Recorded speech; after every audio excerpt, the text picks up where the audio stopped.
आज Doubtnut app download करें। Doubtnut पर अपने सभी गणित, रसायन विज्ञान, भौतिक विज्ञान और जीव विज्ञान के डाउट्स का करो सफाया। बस प्रश्न की फोटो खींचो, एक ही प्रश्न को क्रॉप करो और तुरंत वीडियो सोल्यूशन पाओ। अभी डाउनलोड करें। हेलो फ्रेंड्स, यहाँ पर हमें एक प्रश्न दिया हुआ है, जैविक कारकों पर टिप्पणी कीजिए। आइए गाइस, इस प्रश्न के बारे में हम डिस्कस करते हैं। जैविक कारक, देखिए जो पारिस्थितिक तंत्र होता है उसमें दो कारक होते हैं, एक होता है अजैविक कारक, दूसरा होता है जैविक कारक। जैविक कारक में हमारे सारे के सारे क्या आ जाते हैं, जीवधारी, जीवित, उनको हम बोलते हैं मिला जुला कर जैविक कारक। और जो अजैविक कारक होते हैं वो क्या होते हैं, वो आपके जैसे कि ताप, दाब, कंडीशन, प्रकाश, ये सारी चीज़ें, मतलब मृदा की स्थिति, स्थलाकृति है, टोपोग्राफिक है क्या, ये सारी चीज़ें। और ये हम लोग डिस्कस कर लेते हैं जैविक कारकों के बारे में। तो जैविक कारक मुख्यतः तीन होते हैं। जैविक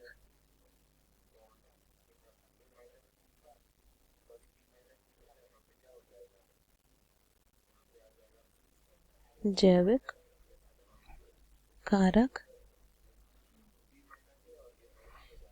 मुख्यतः तीन प्रकार के होते हैं।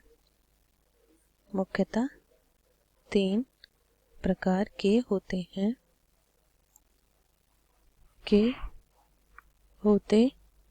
हैं कौन कौन से होते हैं देख लेते हैं। पहला होता है स्वपोषी, दूसरे होते हैं परपोषी और तीसरे होते हैं अपघटक। ये होते हैं तीनों तरह के। देखते हैं स्वपोषी के बारे में। स्वपोषी गाइस, ये सबको पता है कि ये क्या होते हैं, ये हरे पौधे, सभी हरे पौधे, ये क्या है, हरे पौधे जो अपना भोजन स्वयं बनाते हैं, उन्हें हम क्या बोलते हैं, स्वपोषी। जो अपना भोजन स्वयं बनाते हैं उन्हें स्वपोषी कहते हैं।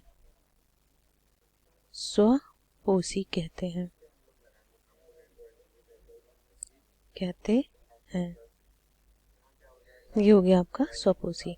दूसरा क्या है इसमें, परपोषी, या इन्हें हम बोल सकते हैं परपोषी, या इन्हें हम क्या बोल सकते हैं, उपभोक्ता। ये तीन प्रकार के होते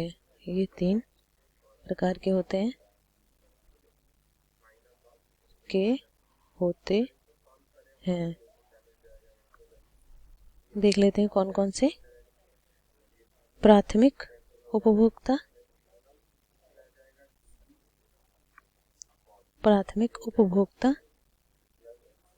द्वितीयक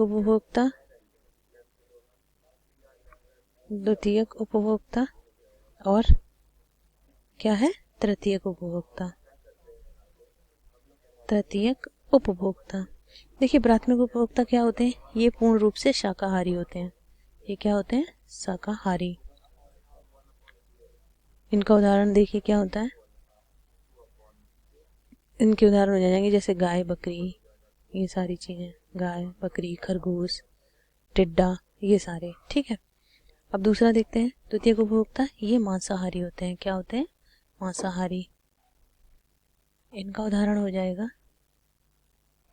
इनका उदाहरण लिख देते हैं, जैसे कि मेढक, सर्प आदि।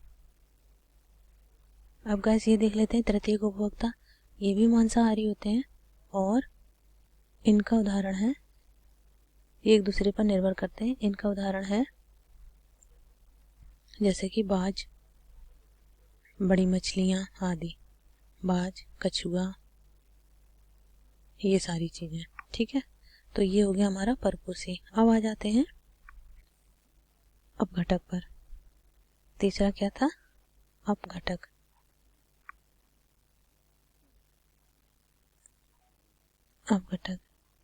इन्हें गाइस हम क्या बोलते हैं, सूक्ष्म जीवी भी कह सकते हैं। सूक्ष्म जीव को ही अपघटक कहते हैं।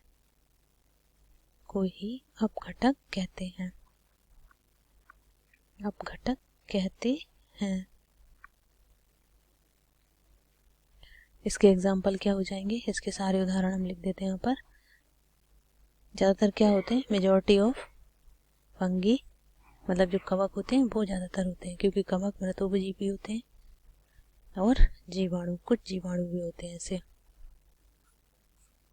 जो मृदा से जटिल कार्बनिक पदार्थों को सरल कार्बनिक पदार्थों में बदलते हैं। तो गाइस ये हमारा आज का जो प्रश्न था कि जैविक कारकों पर टिप्पणी कीजिए। आई होप ये आपको प्रश्न समझ में आया होगा। Thank you guys. कक्षा 6वीं से 12वीं से लेकर नीट, IIT, JEE वो एडवांस के लेवल तक 1 करोड़ से ज़्यादा छात्रों का भरोसा। आज ही डाउनलोड करें डाउटनेट ऐप या व्हाट्सएप करें अपने सारे डाउट्स 8400 400 400 पर।